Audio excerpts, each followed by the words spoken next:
오늘 우리는 스가랴 7장 전체를 읽었습니다. 7장 1절에서 14절까지를 읽었는데 제목을 저는 하나님의 요구, 순종 하나님의 요구라고 정해보았습니다.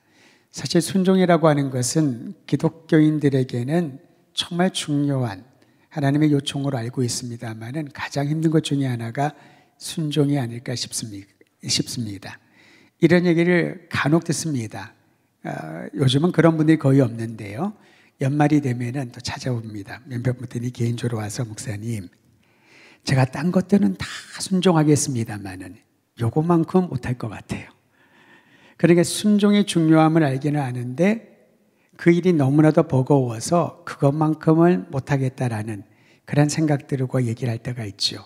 곰곰이 얘기를 들어보면서 봤더니 저도 그런 얘기를 참 많이 했던 것 같아요.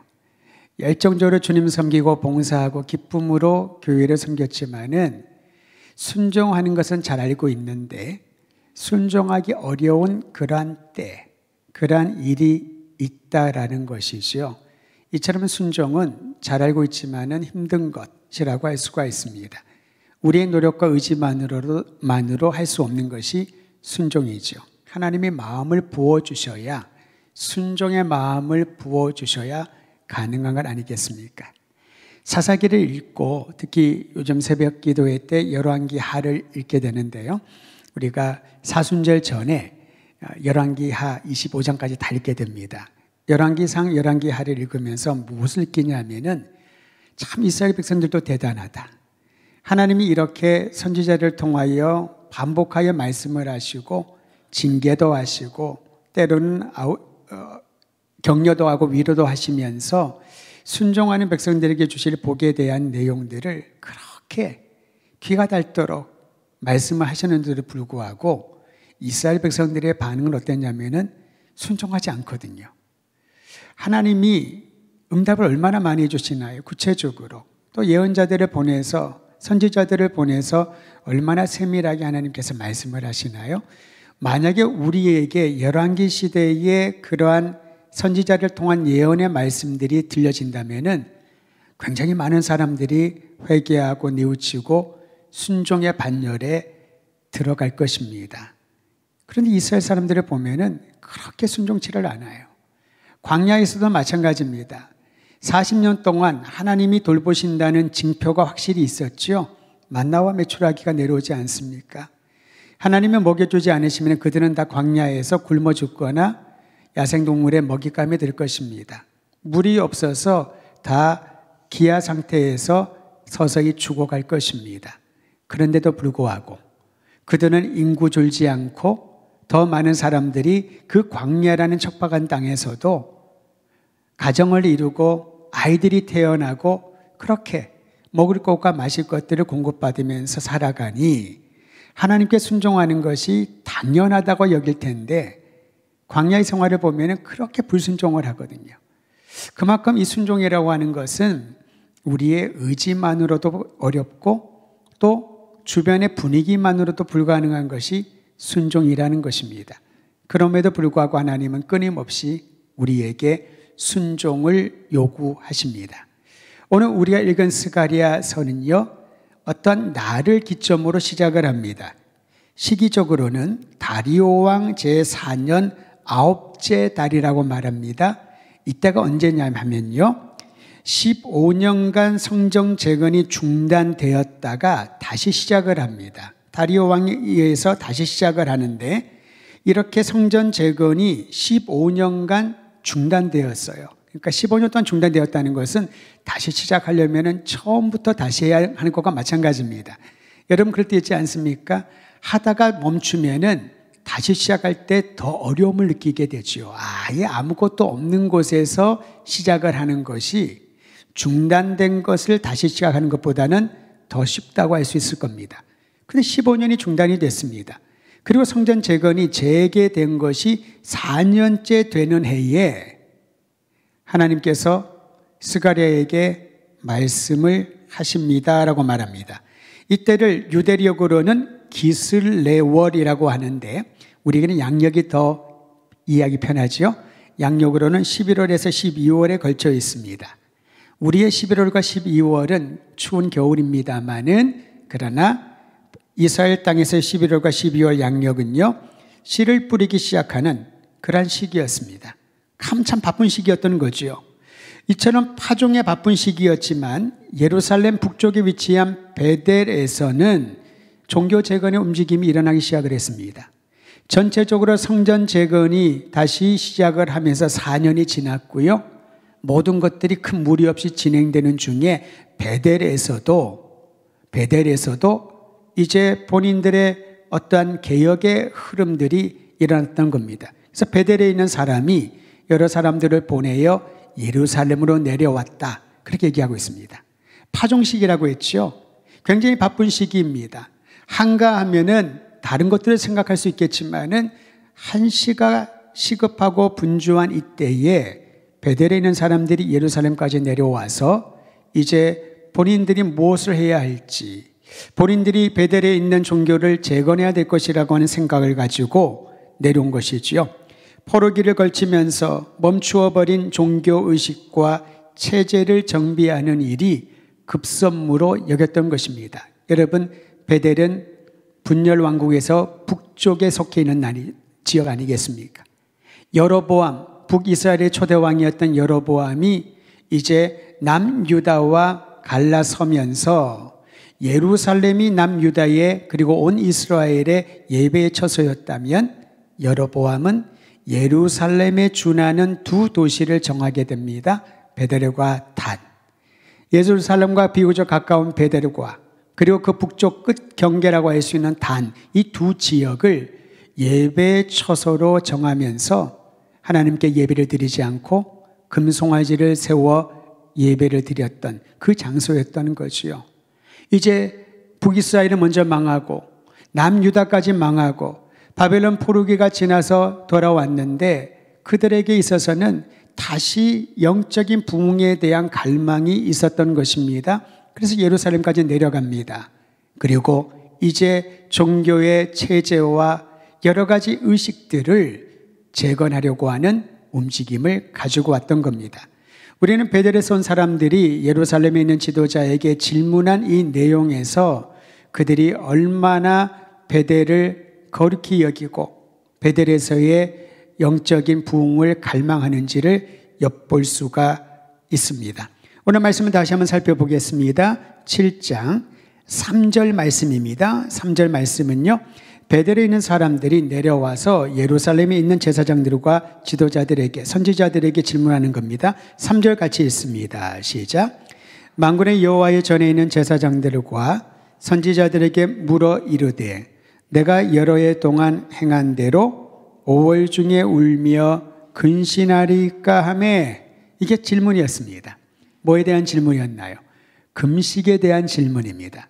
사실 여러 가지 것들을 질문할 수 있겠습니다만은 금식을 한다, 특히 5월이라고 하는 특정한 달을 정해서 금식을 하는 것을 질문했다는 것은 그들에게 있어서는 단호한 결심이 있었던 것을 볼 수가 있습니다. 5월에 우리가 금식해야 될까요? 라고 질문을 했던 것이지요. 왜냐하면 이스라엘 백성들은 포로기 동안에도 5째 달과 7째 달, 그러니까 1년에 2달은 금식의 절기로, 금식의 기간으로 정해놓았습니다. 신약시대에 가면 경건한 바리새인들은 일주일에 2번씩, 월요일과 목요일은 금식을 했습니다. 여러분, 금식한 경험이 있으시잖아요. 얼마나 힘듭니까? 어떤 때는 금식을 하면서 마음을 작정하고 금식을 했는데 금식하면 하나님을 생각하는 것이 아니라 언제 이 금식 기간이 끝나나, 이제 한 끼만, 하루만 더 지나가면 내가 밥을 먹을 수 있는데, 뭐 그런 생각들이 들지 않던가요? 저는 솔직히 그런 들었었습니다. 신학교 시절에는 사순절이라든가 고난주간을 철저하게 훈련 차원에서 지켜서요, 요즘은 잘 못 그러고 있습니다만은 사순절 기간에 단 것도 먹지 않고 또 고기도 먹지 않고 그렇게 훈련을 했던, 여러분 그런 경험이 있으실 거예요. 그러면서 고난주간에는 금식을 하는데 일주일 하기도 하고 일주일이 좀 벅차면 3일을 하기도 하고 그렇게 금식을 하면서 훈련을 했던 적이 있습니다. 근데 이 금식이 참 의미 있는 일이지만은 내가 음식을 절제를 하고 또 먹을 수 있지만 안 먹기로 결정한다는 것이 보통 어려운 일이 아닙니다. 그런데 포로기 동안 1년에 5월과 7월에 그들은 금식 기간을 했습니다. 물론 60일을 전적으로 했는지 그 기간에 집중적으로 한 주간, 두 주간을 했는지는 정확하게 알 수 없지만은 포로기 동안에 여호와 하나님을 기억을 하며 주님 앞에 몸과 마음을 새롭게 하는 금식의 훈련을 중요한 경건 생활이요 유대 종교의 정신을 이끌어가는 그러한 영적인 행위라고 여겼던 것이죠.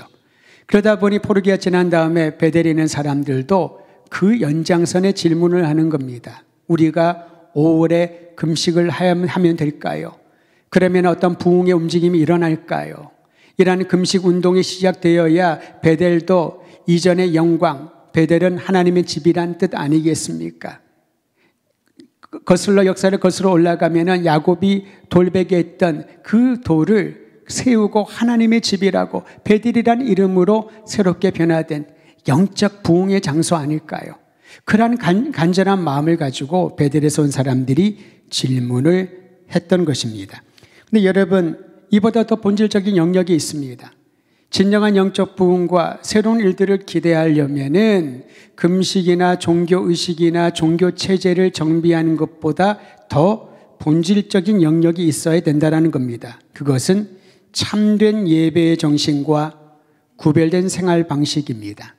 참된 예배는 그걸로 끝나는 것이 아니라 구별된 생활 방식, 삶의 방식과 연결되어 있다는 거죠.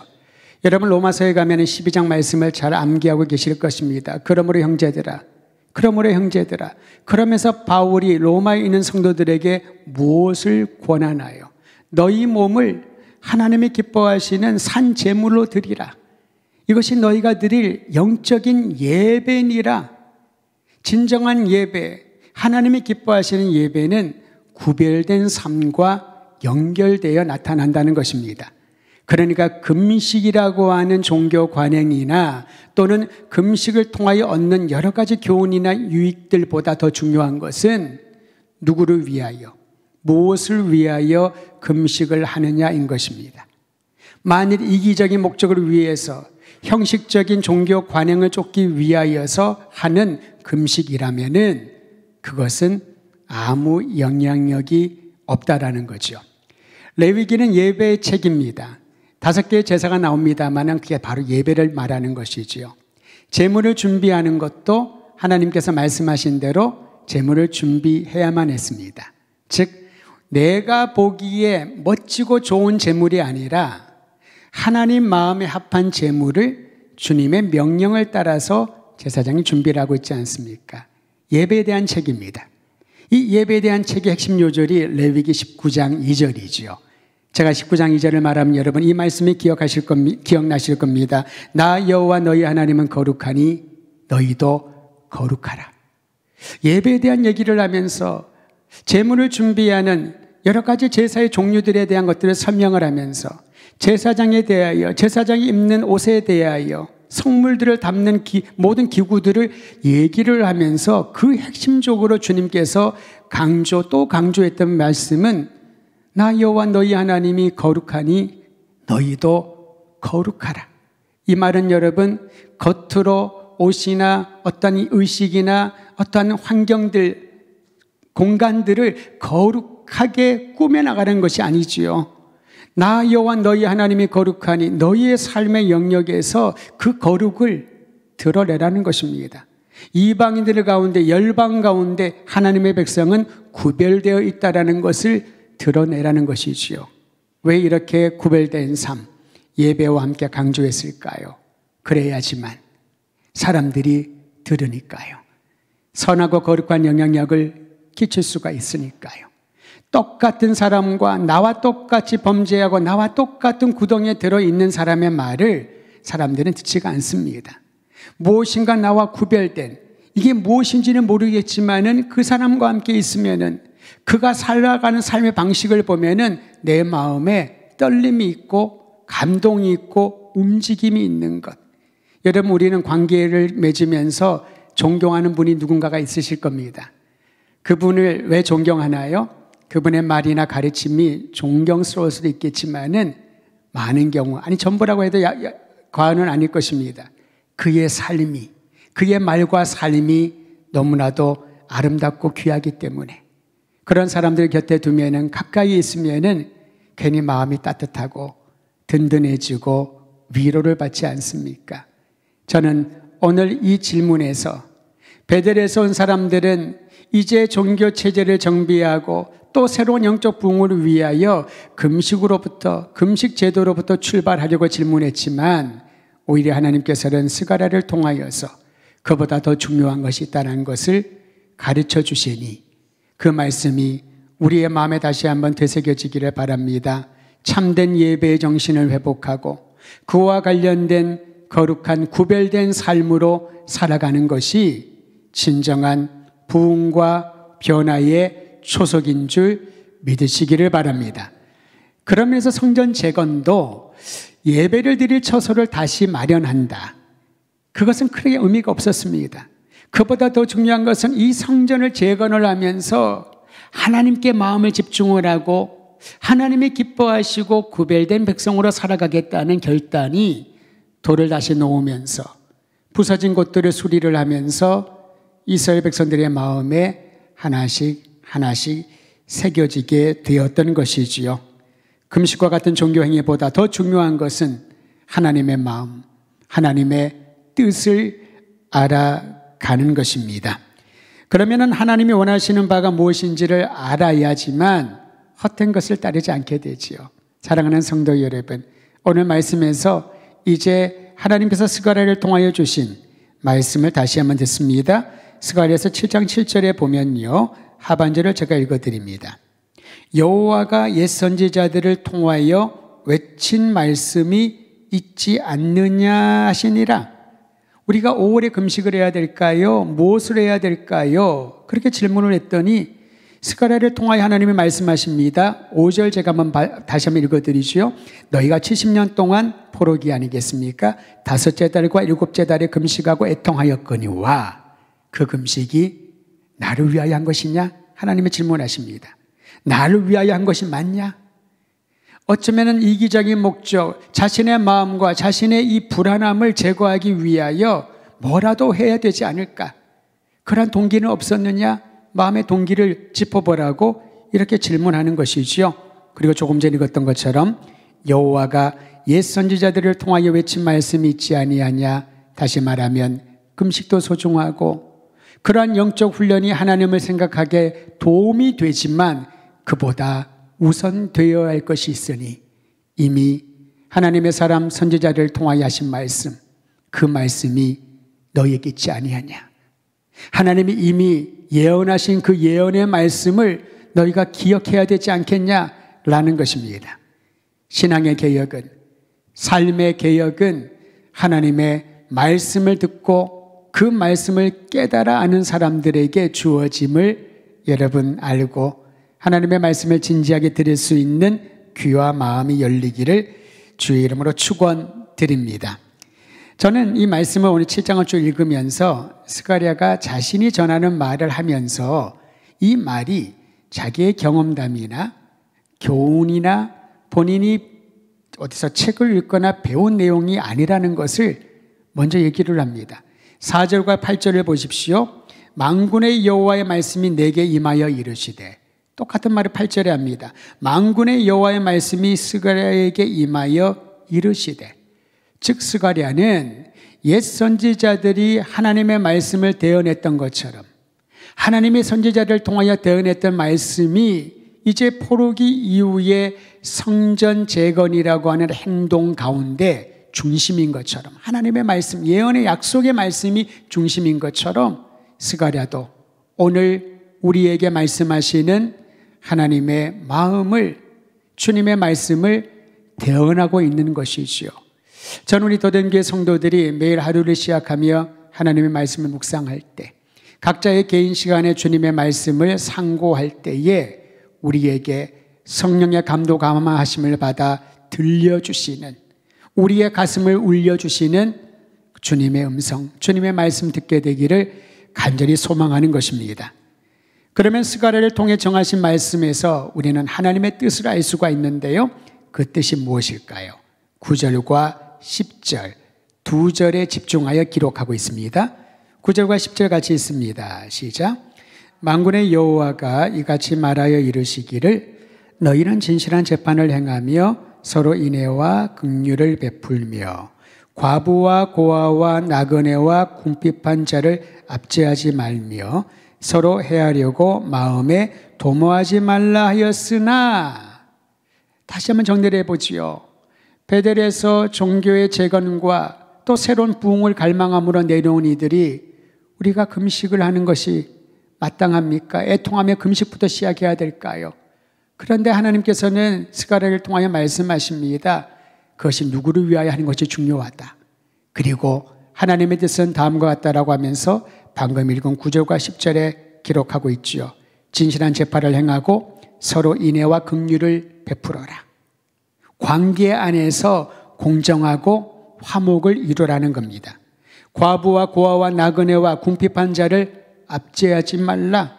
가난하다고 홀로 있다고 힘이 없다고 억울한 일을 당하고 있는 이들을 그저 지나치지 말라라는 겁니다. 또한 상대를 해하려고 음모를 꾸미지 말라. 사람들이 살아가면서 가장 많이 하는 것 중에 하나가 본인은 의도하지 않는다고 생각하겠지만 음모를 꾸미는 겁니다. 내가 무엇인가 얻기를 위해서 다 말을 짜놓는 거지요. 누군가를 공경에 처하기 위해서 본인이 모든 계획을 만들어 놓습니다. 이런 것이 음모인 것이지요. 있는 그대로 주어지는 대로 내 안에 그리고 상황 있는 그대로 정직하게 나누면은 모든 것이 순리대로 흘러갈 텐데 자꾸 무엇인가 만들려고 사람들의 마음을 모읍니다. 자기의 계획을 세웁니다. 그리고 그 계획대로 이루어지지 않으면은 분을 바라고요. 그것대로 이루어지면은 본인이 흡족해하지 않습니까? 상대를 대하여 음모를 꾸미지 말아라. 즉 하나님의 눈길은 사회적 약자들과 연약한 이들을 향하고 있으니 하나님의 눈길이 닿는 그들에게 주님의 사랑과 주님의 마음을 전하고 섬기라. 이것이 하나님의 뜻인 거지요. 금식보다도 성전을 재건하는 것보다도 어떤 종교체제를 다시 확립하는 것보다도 더 중요한 것은 일이 아닌 사람이라는 것입니다. 사람을 보아라. 연약한 이들을 보아라. 고아를 보아라. 과부를 보아라. 나그네를 보아라. 억울한 일을 당하는 사람들을 보아라. 불공정한 재판 때문에 고통당하는 이들을 보아라. 그들을 지나치지 말아라. 이것이 바로 하나님께서 스가랴를 통하여 그리고 오늘날 우리들에게도 동일하게 들려주시는 음성인 것입니다. 그런데 여러분, 안타까운 일은 하나님이 스가랴를 통하여 이렇게 분명히 말씀하셨건만 그 요구에 대하여 백성들의 반응은 의외였습니다. 그 반응이 7장 11절에 나와 있습니다. 11절과 12절 같이 읽지요. 시작. 그들이 듣기를 싫어하며 등을 돌리며 듣지 아니하려고 귀를 막으며 그 마음을 금광석 같게 하며, 거기까지 읽겠습니다.